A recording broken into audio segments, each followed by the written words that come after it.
멕시코, 캐나다, 중국 외에도 다른 국가들에도 케이스 바이 케이스로 아마 이제 관세를 매기려 할 가능성이 꽤 있어 보이고요. 패권을 지금 위협하고 있는 도중국은 중국이고 그 중국을 끊고 좌절시키는데 총력을 기울일 겁니다. 지금 미국 시장에 배터리 사는 만큼 미국의 생산 캐파를 많이 구축하고 있는 업종이 어디 있나요? 자, 어쨌거나 트럼프 행정부의 대중국 견제는 임기 4년 내내 지속될 것은 분명해 보이고요. 그랬을 때 국내 배터리 산업의 중국 대체 수혜는 분명히 있을 것으로 보입니다. 다만 미국 내 생산 시설을 갖춘 소재 업체들 중심으로 그 수혜가 뚜렷할 거고요.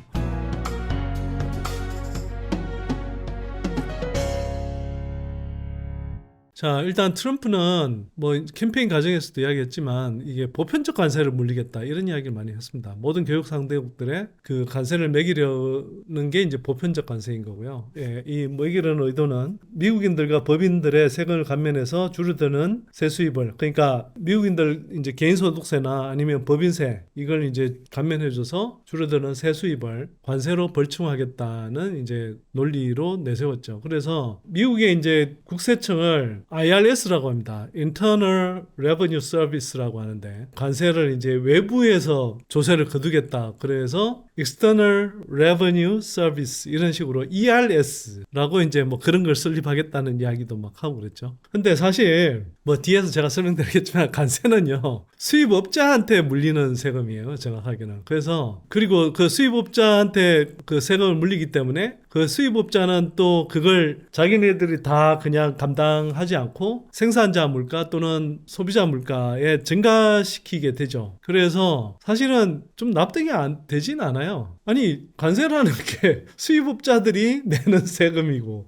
그러면 그 수입업자들도 당연히 미국의 뭐 국민들이나 미국의 법인들일 텐데, 그러니까 GM이라는 자동차 업체만 생각해봐도 뭐 예를 들어서 뭐 얼티엄 셀즈도 이제 GM 지분이 절반 들어가 있잖아요. 거기서 이제 수입하는 소재나 뭐 부품이 예를 들어서 뭐 관세를 매긴다. 그 관세는 누가 무나요? 수입업자가 내는 거고요. 뭐 수입업자일 수도 있고 그걸 원재료를 사오는 생산업체일 수도 있는데 그 생산업체가 내는 겁니다. 내면 그거 세금 그러면 그게 해외업체예요, 그게. 하여튼 뭐 저 논리로 하여튼 뭐 보편적 관세를 매기겠다는 겁니다. 그래서 2025년 2월 1일까지 수입액 기준 1위 멕시코와 3위 캐나다에 25% 관세를 매기겠다고 이제 발표를 했고, 2위 중국에는 날짜를 정하지는 않았지만 그 이미 대선 캠페인 때 60% 관세를 일괄적으로 매기겠다 이렇게 이제 예고한 바 있고요. 이와는 별개로 올해 2월 중으로 10% 특별 관세를 매기겠다고 이제 지금 압박하고 있죠. 10% 특별 관세는 펜타닐 원료, 펜타닐이라는 이제 중독성이 매우 강한, 최근에 이제 그 미국 전역에서 이제 마약 왜 여러분들 저 TV 같은 거 보시면 막 샌프란시스코 거리에 막 좀비처럼 사람들 이렇게 능락한 사람들처럼 막 그런 사람들이 다 펜타닐에 지금 중독돼 있다는 거 아닙니까? 그 펜타닐이 워낙 중독성이 강해서요. 그냥 뭐 정상적인 생활은 포기해야 되고 뭐 건강이 약해져서 결국 죽는 사람들도 속출한다고 그러네요. 근데 그 펜타닐 원료를 중국에서 생산해서 멕시코로 수출해서 멕시코 마약 거래상들이 그 원료를 이용해서 이제 펜타닐로 만든 다음에 그걸 미국으로 이제 밀반입하는 이제 유통 구조를 갖고 있다고 합니다. 그러다 보니 이제 지금 멕시코하고 캐나다에 대해서 이제 뭐 관세를 매기는 것도 뭐 일단 펜타닐 제재를 위해서다라고 하는데 그 출발지인 중국에 대해서도 이제 하겠다는 거죠. 멕시코, 캐나다, 중국 외에도 다른 국가들에도 케이스 바이 케이스로 아마 이제 관세를 매기려 할 가능성이 꽤 있어 보이고요. 근데 관세 인상은 필연적으로 물가 상승 압력으로 작용합니다. 아까 말씀드렸다시피 수입 물가 올라가면 생산자 물가에 증가되고 이어서 이제 소비자 물가로 최종적으로 반영이 되거든요. 물가가 올라가면 그만큼 비싸지잖아요. 물값이. 예를 들어서 당연히 물값이 10,000원 하던 것이 15,000원 올라가면 예전에 10개 사 먹을 거 한 뭐 7개, 8개 정도밖에 못 사 먹겠죠. 그러면 총 수요가 이제 약해지고 그만큼 이제 경제 성장률이 둔화될 수밖에 없는 거죠. 이런 이유들 때문에 관세를 매기면 물가가 올라가고, 그래서 물가가 올라가면 또 경제 성장률 둔화로 이어지기 때문에 가능하면 자유무역 이론을 이제 옹호하는 사람들 입장에서 보면 관세를 최소화하는 게 맞다. 그리고 사실 그런 그 이론적 토대 하에 세계 2차 대전 이후에 자유무역 체제가 이제 계속 이 고도화해 오면서 전 세계적으로 계속 이제 뭐 관세 장벽을 낮추는, 그리고 관세 또는 비관세 장벽을 계속 지속적으로 낮추는 뭐 WTO를 비롯해서 각종 뭐 지역별 뭐 그 자유무역 협정이라든지 양자간 자유 또는 다자간 자유무역 협정 뭐 이런 것들을 맺어왔죠. 근데 트럼프는 그런 수십 년 이상 지속되었던 기존의 자유무역 질서와 그 규범을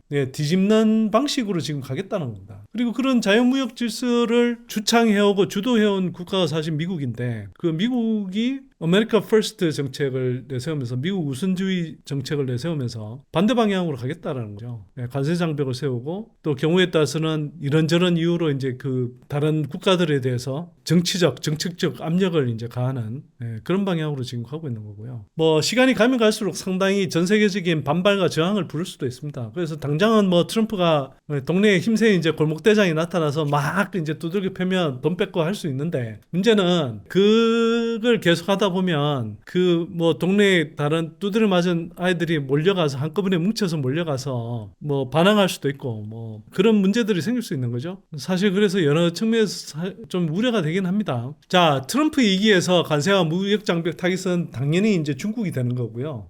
지금까지는 중국산 수입품 품목 중에서 30% 정도는 관세율 25%, 또 다른 30% 정도에는 관세율 10%를 적용했고, 나머지 40%에 대해서는 관세율을 이제 아직 적용 안 하고 있는 게 지금 현재 상태죠. 그런데 25년 상반기 중으로 관세 면제를 받던 수입품 비율을 이제 점진적으로 줄여 나가고, 26년 1분기까지는 일제히 인상된 관세율을 적용할 것으로 이제 전망이 됩니다. 그러나 관세 인상에 따르는 임팩트는 시차 효과 때문에 26년 1분기가 되어서야 이제 가시적으로 좀 나타나지 않을까, 뭐 이렇게 좀 생각이 되고요. 뭐 트럼프는 대선 캠페인에서 이야기한 대로 뭐 중국에 대해서는 일률적으로 60%까지 때리겠다. 뭐 그것도 이제 중국과 협상 과정에서 사실은 뭐 그만큼 안 될지는 모르겠으나, 관세와 무역 장벽의 핵심 타겟은 중국인 건 피할 수가 없다. 왜냐하면 트럼프도 미국 우선주의를 이야기했는데, 그 미국 우선주의에서 가장 중요한 미국 우선주의, 미국 국익 우선주의는 패권 국가의 지위를 유지하는 것이거든요. 패권을 지금 위협하고 있는 도중국은 중국이고, 그 중국을 끊고 좌절시키는데 총력을 기울일 겁니다. 그래서 그 관세를 무기화하겠다고 판단했으면 그 핵심 타겟은 중국이라는 거죠.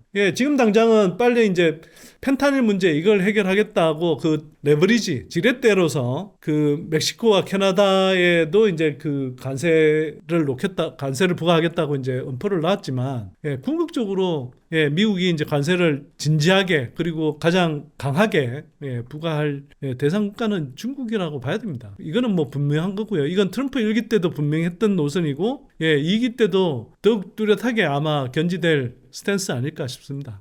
바이든 행정부 때의 IRA 효과는 구매자 보조금 측면에서는 위축되거나 결국은 뭐 철회될 가능성도 현재로서는 분명히 있지만, 중국산을 배제하는 관점의 관세 장벽은 바이든 행정부 때보다 훨씬 더 강하게 세워질 가능성이 높다. 그러면 관세를 부과받은 중국의 소재, 배터리 소재, 또 배터리 뭐 완제품 이런 것들이 그 미국 내에 잘 들어올 수 있겠느냐, 뭐 이런 걸 생각해 볼 수 있겠죠. 그러면 북미 전기차 시장은 분명히 클 수밖에 없고, 그런 관점에서 미국 내 한국 배터리 산업의 점유율은 트럼프 행정부 때 오히려 더 올라갈 수 있다. 이런 말씀을 이미 드렸죠. 트럼프 때문에 전기차 시장의 성장 속도는 그렇지 않은 경우에 비해서 둔화될 수 있지만, 그럼에도 불구하고 성장하는 미국 내 전기차 시장에서 관세 장벽 또 대중국 견제 압력 때문에 한국 배터리 산업의 미국 시장 내 점유율은 오히려 더 올라갈 가능성이 높다. 이렇게 이제 긍부정의 양쪽 효과를 다 봐야 된다라고 말씀드린 거고요. 그 다음에 유로존에서 수입하는 상품 매기는 관세율은 현행 평균 1%에서 한 3% 정도까지 오를 수 있을 것 같다. 이렇게 이제 볼 수 있을 거고, 유로존에도 매긴다고는 하지만 유로존에 매기는 관세율은 그렇게 높지는 않을 거라고 저는 판단이 됩니다. 뭐 대략 한 5% 이하가 되지 않을까, 이렇게 좀 판단이 되고요. 그 다음에 멕시코에서 수입하는 관세율은 USMCA 체제 하에 제로 수준에서 소폭 오르는 수준으로 결국은 조정하려 할 겁니다. 뭐 지금은 펜타닐 문제 해결하려고 25%로 이제 엄포를 놨는데, 이제 멕시코든 캐나다든 이제 지금 다 말 잘 듣겠다고 지금 일단 당장은 엎드렸잖아요. 예, 그러니까 뭐 그런 이제 측면들을 고려해서 관세율을 높게 부과하지는 저는 알 것 같다 이렇게 좀 생각이 됩니다. 다만 USMCA 그 협정을 내년 가면은 다시 이제 재협상하려 할 텐데 내년 하반기 정도 되면 그에 따라서 더 인상될 가능성도 있다. 뭐 이런 정도로 좀 생각하시면 좋을 것 같고요. 뭐 최근에 하여튼 25% 관세 부과하겠다고 한 것, 캐나다와 미국의 멕시코에 대해서 이거는 실제로는 실행이 안 될 가능성이 저는 매우 높다고 생각합니다. 뭐 이와 관련해서 한국투자증권에서 뭐 제2차 무역전쟁 관련한 뭐 리포트를 냈던데요. 그냥 이제 큰 틀의 이야기만 제가 조금 뭐 비판적으로 코멘트를 좀 해드릴게요.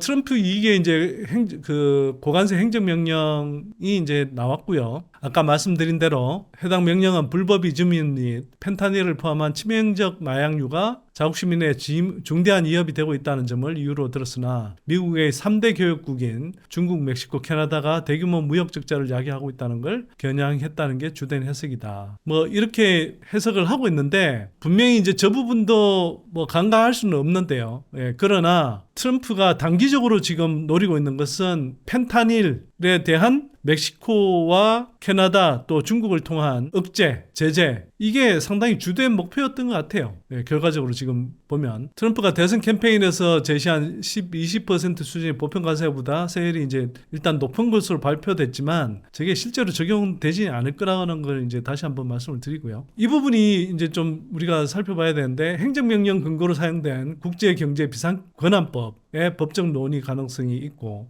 저건 뭐냐면 이게 행정명령으로 이제 국제경제 차원에 굉장히 이제 좀 비상한 사태가 발생했을 때 우리 헌법에 보면 긴급 경제명령이라는 게 있잖아요.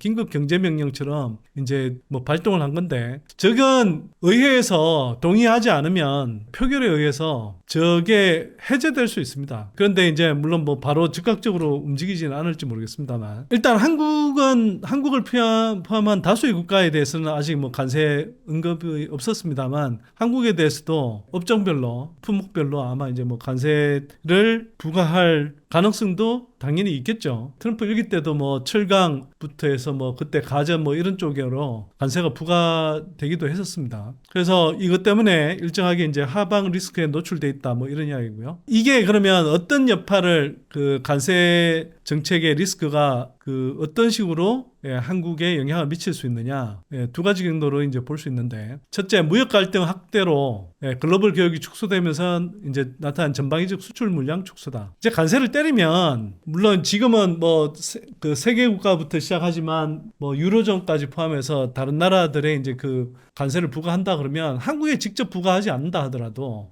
전반적으로 이제 그만큼 국제 교역을 위축시키는 효과가 있죠. 그러면 뭐 수출로 먹고 산다는 한국이라는 나라가 전반적인 이제 세계 각국의 교역 규모가 줄어들면 당연히 전반적인 이제 수출 물량이 이제 감축되는 효과가 생긴다는 겁니다. 그 다음에 보편 관세 및 품목별 관세가 한국에 직접 부과되면서 발생한 대미 수출 감소다. 이건 뭐 당연히 직접적으로 영향을 미치겠죠. 자, 두 가지 경로 모두 관세 부과 시점과 규모 대체 효과 등의 직간접적 영향에 따라 파급 효과가 이제 뭐 현재로서는 뭐 어떻게 될지 좀 판단하기 쉽지 않습니다만 다양하게 나타나겠죠. 뭐 확실한 건 이제 한국 수출과 성장에 하방 압력으로 작용할 가능성이 높다. 실제로 트럼프 1기 무역 갈등 확대에 따라 트럼프 1기 시절에 세계 교역량 증가세가 둔화된 흐름이 뚜렷하게 나타났다라고 이제 뭐 저기서 보여주는 겁니다. 그래서 트럼프 집권 초기에는 저 둔화세가 그렇게 크지 않았으나 시간이 지나면서 그 관세 특히 이제 대중국 관세 품목이 늘어나고 관세 대상 품목이 늘어나고 그 효과가 본격적으로 이제 시간이 지나면서 더 중첩적으로 발생하기 시작한 트럼프 중반 이후로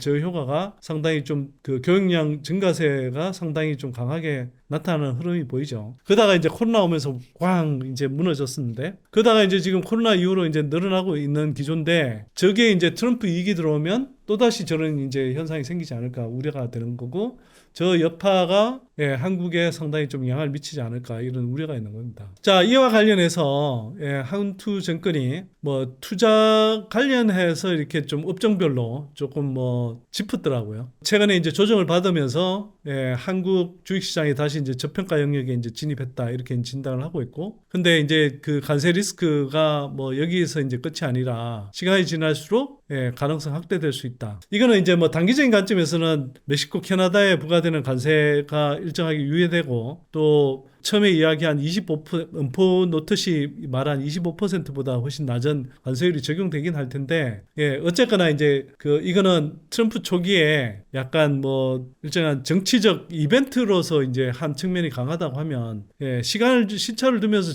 점차적으로 이제 전 세계 국가들을 대상으로 한 관세 대상 범위와 그 폭이 이제 커질 수 있다라는 측면에서 이야기하는 거죠. 뭐 이제 과거 어떻게 나타나는지 좀 검토해 볼 필요가 있다는 거고요. 그 다음에 관세 리스크가 이제 좀 해소되기 전까지는 수출주의 불리한 환경이 지속될 텐데, 그런 면에서는 트럼프의 관세 정책의 큰 골격이 이제 잡혀 나가는 때까지는 전반적으로 이제 세계 교역도 위축되는 국면일 수도 있고, 그게 이제 정확하게 이제 구체적으로 어느 정도까지 진전이 될지 모르기 때문에 주식시장에서도 그 불확실성을 반영하는 뭐 그런 이제 흐름이 전개되면서 좀 하방 압력으로 작용할 수 있다는 뜻일 거고요, 당연히. 그리고 주의해야 될 것은 미국 우선주의 하에서는 동맹국도 예외가 없다. 캐나다, 멕시코 같은 경우는 미국의 뭐 중요한 우방일 수도 있고, 또 한편으로는 경제적으로 산업적으로 굉장히 긴밀하게 연결되어 있는 나라들이죠. 예, 그런 나라들에 대해서도 예, 미국 우선주의에 따라서, 그리고 펜타닐 뭐 막겠다는 일념으로 뭐 고관세를 이제 부과하겠다 이렇게 엄포를 놨잖아요. 예, 그런 것만 보더라도 동맹국이라고 해서 예외가 아니다 뭐 이렇게 이제 이야기를 하는 건데요. 뭐 그럼에도 불구하고 트럼프의 집중 견제 대상은 결국 중국이 될 것이다. 그리고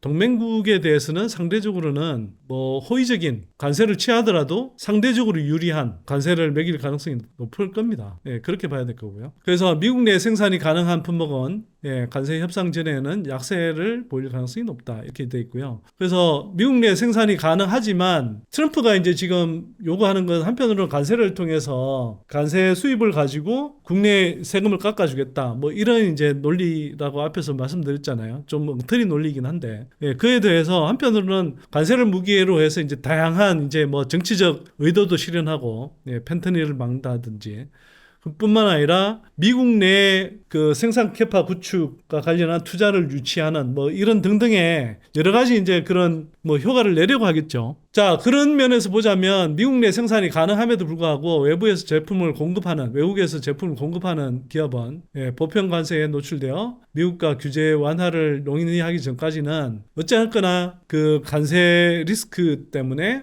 예, 약세 압력에 휘둘릴 수 있다 이렇게 이제 진단하는 거고요. 국내에서 이런 업종에 속한 건 자동차, 2차전지, 가전기기 등이다. 관세 문제가 공식적으로 협상 테이블에 오르기 전까지 부진을 이어갈 수 있다. 뭐 이렇게 이제 이야기하는데, 저런 판단이 좀 납득이 잘 안 되는 거예요. 뭐냐면 지금 미국 시장에 배터리 사는 만큼 미국의 생산 캐파를 많이 구축하고 있는 업종이 어디 있나요? 자동차는 뭐 현대 기아차가 미국 내에 이제 그 갖고 있는 공장 외에 멕시코에 공장을 갖고 있는 경우도 있고, 또 국내에서 생산해서 수출한 물량도 되게 많습니다. 근데 배터리의 경우에 미국에서 필요로 하는 물량은 대부분 미국에서 현지 생산할 수 있는 캐파를 이미 갖췄거나 갖춰가고 있어요. 올티엄 셀즈 대표적이잖아요. 블루 오볼 SK 마찬가지고, 스타플러스 에너지도 마찬가지고, LG엔솔 뭐 삼성 SDI, SK온 다 예, 미국 내에 합작 법인을 만들어서 지금 생산 캐파를 다 예, 구축하고 있고 이미 다 가동하고 있는데, 아니 저게 왜 저런 관점에서 2차 전지가 그 관세 협상 전에 약세에 노출될 수 있다 저렇게 끼워 넣는지 저는 이해가 안 됩니다. 오히려 저 2차 전지가 아니라 여러분들 한번 생각해 보세요. 웬만한 제품들, 한국에 수출한 제품들, 그런 것들이 훨씬 더 관세에 더 노출되어 있는 거 아닌가요? 화장품 대표적으로. 화장품 국내에서 대부분 생산하잖아요. 그래서 수출하는 조절하는 거 아닙니까? 철강, 조선은 뭐 미국이 필요로 해서 뭐 관세를 부과 뭐 많이 안 매길 거다 뭐 이렇게 생각을 한다고 칩시다. 철강은요. 그래서 제가 말씀드린 거예요. 참고는 하시되 비판적으로 참고하시되 제가 볼 때 좋은 리포트는 아닌 것 같다라는 겁니다. 미국이 필요한 제품이지만 온전하게 자국에서 만들 수 없는 것이 있다. 조선, 원전, 전력 등이다. 해당 품목은 한국에 마땅한 대안이 없어 관세를 부과해도 얻을 것이 없다. 즉 관세 리스크가 높지 않기에 주가가 흔들리면 저가 매수로 대응하고 버티면 된다. 뭐 이렇게 이제 돼 있는데요. 저것도 개별 종목별로 봐야 되고요. 원전이 얼마나 수혜를 받을지는 모르겠습니다. 뭐 전력 개통 쪽은 뭐 계속 수혜를 받을 것 같긴 하고요. 뭐 변압기 개통이라면 데이터 센터 건설과 관련된 그런 쪽을 뭐 굳이 보신다면 보는 게 맞지 않을까 생각을 합니다. 그 다음에 수출주가 부담스러울 땐 내수 관련주에 집중할 필요가 있다. 뭐 이렇게 해서 뭐 밸류에이션 매력이 높아지는 은행, 보험 등 금융주와 음식류에 관한 관심을 기울여야 한다. 이렇게 되어 있는데요. 식품류는 뭐 예를 들어서 삼양, 뭐 농심 뭐 이런 업체들이 이제 계속 수출 잘 되고 있다고 하니까 뭐 좋은 영향을 받을 수 있는데요. 그러나 은행 보험 모르겠습니다, 여러분. 저는 뭐 은행 보험은요 기본적으로 제낍니다. 왜 저런 종목에 투자합니까, 여러분? 은행 보험에 투자하느니 그냥 지금 2차전지 투자해도 어차피 주가가 크게 더 빠지긴 어려워요, 제가 볼 때. 얼마나 빨리 뭐 주가 상방으로 돌아서고 그 주가 상승폭이 얼마나 커지느냐, 이거는 제가 뭐 자신을 못하겠지만 주가 낙폭이 추가로 발생해서 리스크가 발생한다, 이런 관점에서 그냥 안전한 관점에서 보면 2차전지를 사죠. 뭐 여튼 트럼프가 이제 관세 부과하겠다고 엄포를 놨었는데 오늘 당장 이제 나온 뉴스를 보면 멕시코에 한 달간 말 잘 들으니까 펜타닐 단속 뭐 인력을 뭐 10,000명 배치하고 뭐 등등 하니까, 그 다음에 캐나다도 이제 마찬가지로 그렇게 하고 펜타닐 단속하는 짜르까지 임명하겠다 뭐 등등 하고, 뭐 미국의 금융업체들 뭐 받아들이겠다 뭐 이런 식으로 이제 양보를 하니까 멕시코와 캐나다에 당장 이제 30일간 유예하겠다 뭐 이렇게 이제 지금 보도가 나온 거잖아요. 사실 노린 게 저런 걸 겁니다. 아마 중국은 아마 좀 날 겁니다. 중국은 선제적으로 이제 한편으로 이제 뭐 중국에 대해서 이제 10% 부과하겠다고 이미 선언했죠. 근데 중국도 이제 저기에 대해서 이제 추가관세 부과하겠다라고 하면서 물러서지 않겠다라는 이제 자세를 보이는 거고요. 물론 이제 저게 강원 양면 전략을 쓰면서 한편으로는 타협하고 한편으로는 이제 뭐 맞서고 하는 뭐 그런 밀고 당기기를 할 텐데, 트럼프 일기 때의 그런 뭐 웬만큼 진통을 겪었기 때문에 이 때는 뭐 중국과의 진통이 그만큼 안 크고 일정하게 뭐 합의에 이를 수 있을지는 모르겠습니다만, 미국이 멕시코나 캐나다는 그 일정한 정치적 목적을 달성하면 뭐 상당 부분 봐줄 수 있지만 중국에 대해서는 쉽게 안 봐줄 겁니다. 호락 안 봐줄 거고, 중국도 그런 의도를 알기 때문에 호락 고기 수익은 하지는 않을 거예요. 참고 삼아 제가 이제 좀 말씀을 드리면, 그 제가 트럼프 이걸 보면서 야, 트럼프가 참 적어도 단기적으로는 자기 이익을 확실히 챙기는 탁월한 협상가이긴 하네, 이런 생각이 좀 들더라고요. 제가 이런 평가를 하는 이유는 뭐냐면, 제가 사실은 미국 유학 갔을 때 되게 재밌게 그리고 되게 감명 깊게 들었던 수업들 중에 하나가 협상학이었거든요. 2학기 정도 수업을 들었는데, 특히 이제 3차원 협상이라는 이제 그 개념이 있는데 저로서는 굉장히 하여튼 좀 인상적이었어요. 협상이라고 하면 뭐 시장에 가서 가격 흥정하듯이 그냥 깎고 말고 뭐 이런 차원으로만 생각했는데, 그게 아니라 협상 테이블에 올려놓을 수 있는 굉장히 다양한 이익이 있을 수 있고, 인터레스트, 그 인터레스트를 놓고 각 협상 당사자가 단순히 자기 몫을 많이 차지하는 것뿐만 아니라 한편으로는 시너지도 낼 수 있는 거죠. 그래서 양자가 서로 다른 이익을 가지고 양자의 이익을 한편으로 극대화하면서도, 그러니까 파이를 키운 다음에 그 파이 중에서 더 큰 몫을 차지하는, 그게 사실 유능한 협상가이긴 하죠. 그런 관점에서 이제 3차원 협상이라고 이야기를 하는 건데, 협상이라는 것은 협상 테이블에서만 일어나는 것이 아니라 협상 테이블에서 이미 그 어떤 협상 결과가 나오도록 하는 프레임을 만들고 판을 짜는 기술, 이게 이제 훨씬 더 중요한 그런 근본적인 기술일 수도 있는 거죠. 그런 관점에서 보면 트럼프가 이게 협상의 기술, 3차원 협상의 기술에서 보면 상당히 이 타고난 거예요, 이 사람이. 관세를 때리겠다. 물론 이게 강자 입장이니까 이제 가능한 거겠지만, 관세를 때리겠다라고 하고, 그 관세를 때리겠다는 관세라는 이익, 그 협상 대상이 될 이익거리, 안건, 이슈를 만들어내고, 그걸 가지고 그걸 지렛대로 삼아서 자신의 뭐 정치적 목표, 펜타닐을 막겠다는 식의 그런 목표를 관철시키는 것, 이런 건 상당히 뛰어난 협상가로서의 자질을 엿볼 수 있습니다. 그래서 트럼프 지지했던 사람들이면 상당히 효능감을 맛볼 수 있을 것 같고요. 근데 이제 트럼프 같은 지도자가 이제 놓치는 게 있죠. 저렇게 이제 계속 진행하면 글로벌 리더로서 이제 미국의 지위와 이상은 시간이 갈수록 이제 점점 약해지는 거고요. 당장은 저런 엄포가 이제 통하지만 저렇게 미국이 주도했던 세계 무역 질서를 흔들어 놓으면 이제 시간이 가면 갈수록 세상은 점점 각자 도생하는 게 이제 국제 질서와 규범이 되는 새로운 규범이 될 거고요. 그 다음에 미국이 중국하고 이제 패권 경쟁하는 과정에서 사상적, 도덕적 우위, 또 글로벌 리더십 이런 것들은 점점 줄어들 수밖에 없겠죠. 뭐 캐나다한테 대놓고 51번째 주로 들어와 이러고 어쩌면 진짜 제국주 시대나 가능했을 법한 저런 외교적으로 무리한 망발을 하면 좋아할 나라가 어디 있겠습니까? 사실은 그냥 힘이 센 놈이니까 당장은 뭐 굽힐 뿐인 것이지. 특히 경제적 산업적으로 긴밀히 얽혀있는 캐나다나 멕시코조차 저렇게 함부로 대하면 어떤 동맹도 이제 미국과 진정한 동맹을 맺어서 필요할 때 함께 국제적인 어떤 협조, 행동을 하기가 힘들어지죠. 지금은 이제 그런 사태가 안 벌어지니까 그렇지만 예를 들어서 미국이 뭔가 어떤 일을 벌여야 할 때 국제적인 협조, 협력이 없이 그냥 단독으로 움직여야 될 상황들이 있을 수 있고요. 그럴 경우에 이라크 침공 같은 걸 또 한다고 한번 생각해 보십시오. 그러면 굉장히 많은 국제적인 저항과 비난을 감수해야 되고 작전을 하는 데 있어서도 상당한 위험을 더 수반해야 될 수도 있을 겁니다. 아마 뭐 완전히 딱 떨어지는 사례는 아닐지 모르겠지만 여러분들이 아시는 것처럼 아버지 조지 부시 대통령이 있었고 이어서 이제 아들 조지 부시가 한 번 더 집권을 했죠. 근데 아버지 조지 부시는 국무장관도 그 전에 지냈고 상당한 국제통이고 미국의 국제적인 리더십을 상당히 이제 강조하는 지금 보면 상당히 젠틀한 공화당 대통령의 뭐 좀 약간 전형적인 사례 아니었나 이런 뭐 판단도 좀 드는데 일단 이제 아버지 조지 부시는 걸프만 침공 시에 동조할 수 있는 최대한의 국가들을 설득해서 수십 개 국가들하고 이제 코올리션을 형성해서 이제 진행을 했죠. 그때 실제로 그래서 한국군도 그 코올리션에 들어갔었습니다. 근데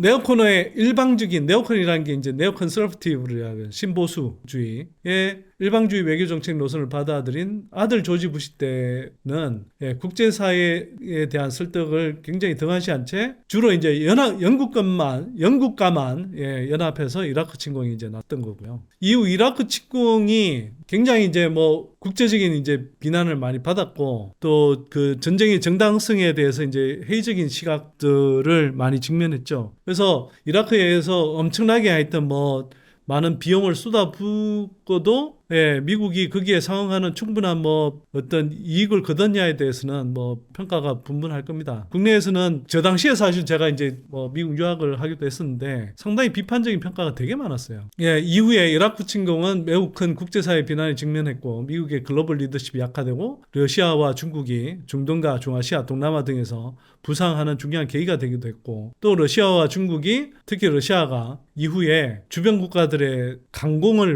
강경한 입장을 보이는 스탠스를 취하는 뭐 자극제가 되기도 했죠. 그래서 트럼프는 이제 그런 점에서 보면 아들 조지 부시보다 한술 더 떠는 거고요. 최소한의 동맹도 필요 없다는 듯한 행동을 보이고 있는데 캐나다처럼 이제 가장 가까운 동맹도 저렇게 이제 갈격한 레토릭을 쓰고 있는 거고요. 그래서 미국이 아무리 강해도 많은 국제적 의제에서는 동맹과 사실 연합이 필요합니다. 그렇지 않고서는 언제 어떤 이슈에서 크게 그런 낭패를 볼지 모르는 거고요. 더구나 중국과 패권 경쟁을 해야 하는 상황에서 미국이 이제 저런 약탈적인 협상 행태를 보인다고 그러면 중장기적으로는 패권 경쟁에서 미국의 편에 서려는 국가들이 점점 줄어들 가능성이 있고 또 뭐 마지못해 그렇다고 중국 편에 설 수는 없으니까 그러나 그 지지의 강도가 상당히 약해질 가능성이 높다. 그래서 저게 결국은 단기적으로는 탁월한 협상 결과를 낳은 것처럼 보이지만 중장기적으로는 상당히 미국의 국익을 크게 도움이 안 될 수도 있다. 마이너스 효과가 날 수도 있다. 그런 점을 명심해야 될 겁니다. 일회성이라면 트럼프는 뛰어난 3차원 협상가가 많은데 협상을 거듭거듭 되풀이해야 되는 상황에서는 뛰어난 협상가 할지는 사실 의문인 거죠. 이게 투자와 무슨 상관이냐? 트럼프 협상 스타일이 단기든 중장기든 세계 경제나 산업에 미칠 파장이 크기 때문에 그렇습니다. 이게 이제 앞으로 전개될 때 저 트럼프가 세계 각국에 대해서 협상을 어떤 식으로 관세를 무기로 해서 어떤 식으로 이렇게 그 협상해 나가느냐 이걸 이제 좀 잘 보시라고 그 협상을 진행할 때 실현의 강도가 어느 정도 될 것인지 실현의 가능성이 어느 정도 될 것인지를 이해한다는 측면에서 제가 말씀드리는 내용들이 도움이 될 겁니다. 그리고 이번 사태를 통해 알 수 있는 것은 미국은 관세 그 자체가 목적이라기보다는 뭐 그 자체가 목적인 부분도 있지만 트럼프의 정치적 이익과 미국의 이익을 관철하기 위해 이한 중요한 지렛대에 가깝다는 겁니다. 그리고 그걸 통해서 상대방을 압박하되 트럼프가 원하는 타협안이 나오면 얼마든지 관세를 낮추거나 물러설 수 있다는 겁니다. 적어도 미국을 뭐 적대적 관계이거나 또는 패권 경쟁을 벌이지 않는 나라라고 한다면 캐나다나 멕시코 같은 경우는 자기네들한테 양보를 하고 굽혀주면 뭐 관세를 낮추거나 물러설 수 있다는 걸 오늘 확실히 보여준 거죠. 한편으로는. 그래서 결과적으로는 캐나다, 멕시코 관세 부과 계획은 그 자체가 적어도 제1의 목적은 아닐 수 있고 그래서 트럼프의 관세 정책은 많은 부분 엄프로 끝나거나 실제 초기에 내뱉은 것보다는 약화된 형태로 실행될 가능성이 높고 그래서 트럼프발 관세 전쟁 이슈로 주가가 급락했던 것은 그만큼 우려할 수준이 아닐 수 있다. 이렇게 이제 볼 수도 있는 거고요. 다만 트럼프가 중국을 그렇게 대할지는 어떻게 대할지는 좀 미지수인데 그동안의 반중 정서라든지 또 이번에 펜타닐 유입을 막는 데 있다는 것만 보더라도 대중국 협상은 가볍게 끝나지 않을 것으로 보입니다. 그래서 다만 이제 트럼프 일기 때 미중 간에 어느 정도 합의한 내용이 있기 때문에 그것을 좀 더 강화된 그리고 업데이트된 수준에서 이행하는 것에 일단 초점이 맞춰질 가능성이 높다. 그러나 분명히 트럼프 일기 때보다 강화될 가능성이 높다. 이렇게 좀 보입니다. 그러면 그건 한국의 수혜라니까요.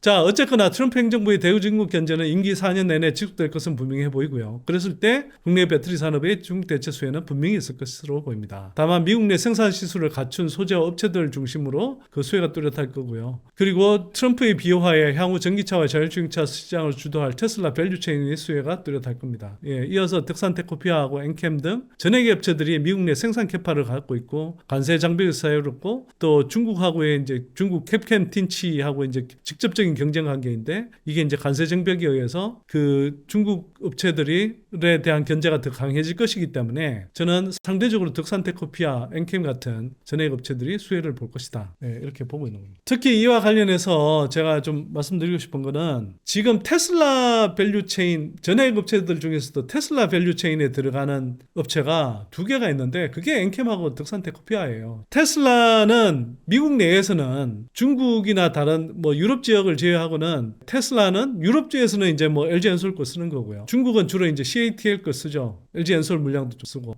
그런데 미국에서는 전적으로 지금 파나소닉 걸 쓴단 말이에요. 파나소닉을 쓰는데 파나소닉의 물량을 쓰는데 파나소닉의 전액을 공급하는 업체는 엔캠, 그 다음에 득산테코피아가 센트럴 글라스, 일본의 센트럴 글라스의 OEM을 받아서 파나소닉으로 공급하는 거죠. 이게 이제 저 테슬라로 들어가는 거고요. 대중국 관세 강화, 그리고 중국 견제에 따른 효과, 그 다음에 테슬라 견제에 따른 효과, 그 수혜를 보줄 수 있는 2차 전지 소재는 저는 전액이다 보는 거고 그 전액 중에서도 테슬라 밸류체인까지 겸하고 있는 엔캠과 득산테코피아가 이중의 수혜를 볼 수 있는 구조다. 이렇게 보는 겁니다. 제가 하고 싶은 말이 딱 그대로 나와 있어서 이걸 일부러 캡처해 왔습니다. 시장은 나올 때까지 믿지 않는다. 소식이 전달될 때 소문으로 끝날지 실제로 확실히 나올지 구별할 수 있는 능력은 투자의 필수적. 소문으로 끝날까요? 실제로 확실히 나올까요? 저는 실제로 확실히 그 수혜가 보일 거라고 생각합니다.